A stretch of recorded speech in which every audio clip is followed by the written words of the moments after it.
La storia di queste panchine giganti è molto particolare. Nel 2010 un architetto statunitense di nome Chris Bangle, trapiantato in Italia, in Piemonte, in provincia di Cuneo, ha deciso di avviare questo progetto di costruzione di panchine giganti. La prima panchina gigante fu fatta appunto nel 2010 vicino a casa sua. Poi piano piano se ne sono sviluppate tantissime. Si tratta di una passeggiata semplicissima, adatta a tutti, e che se avete un'ora e mezza di tempo di ritagliarvi, vale la pena di venire qui a Revine Lago a vedere la panchina gigante 181. L'accesso alla panchina è piuttosto semplice e anche molto veloce ed è indicata da cartelli tipo questo che si trovano lungo il percorso.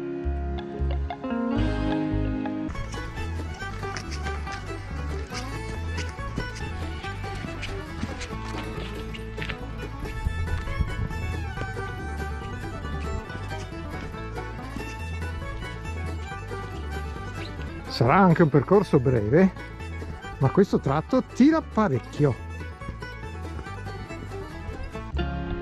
Per arrivarci è bastata una ventina di minuti dal paese di Lago, circa mezz'oretta dal parcheggio del parco didattico dell'Ivelette.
Oggi in realtà non faremo una vera escursione, ma una passeggiata semplice per portarvi a vedere uno dei tesori del Veneto, la panchina gigante 214. Questa è la seconda panchina gigante che esiste in questo momento in provincia di Treviso. Ci troviamo infatti a Osigo, nel comune di Fregona, che è raggiungibile da Vittorio Veneto salendo per la strada che porta al Cansiglio.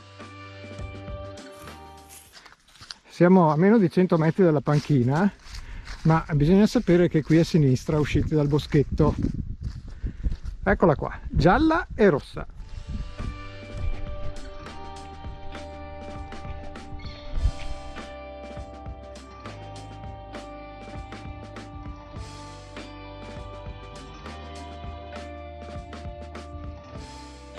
La panchina gigante 214 si trova all'ombra di questo gigantesco faggio, che infatti qui viene chiamato il Fagheron, che in dialetto locale significa appunto il grande faggio, e infatti deve avere più di 200 anni.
Ecco, qui siamo arrivati a un bivio.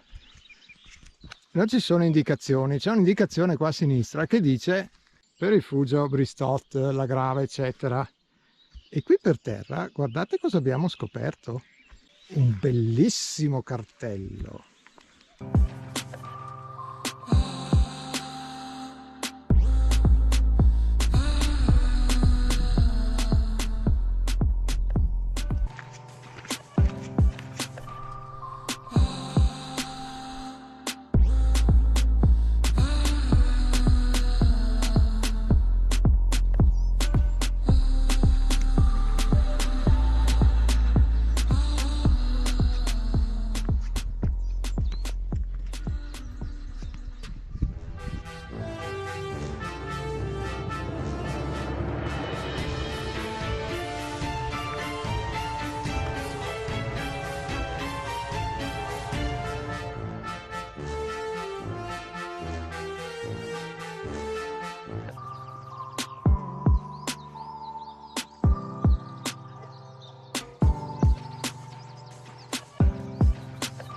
Ecco, abbiamo appena superato il bivio dell'andata e adesso stiamo scendendo verso il villaggio Faverghera.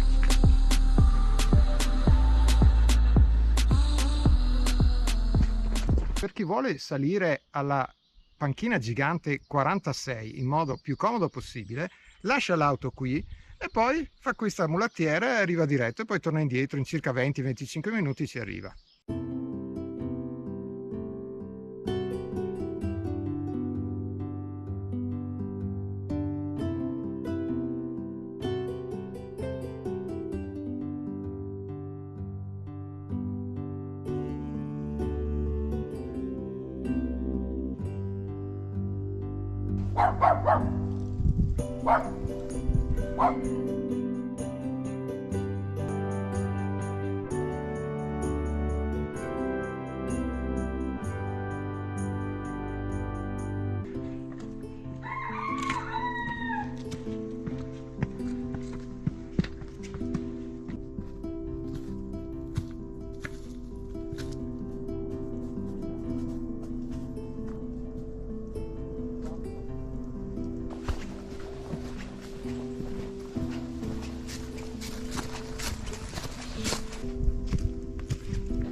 Eccola qua, l'abbiamo trovata, questa è la sorgente Valusiera.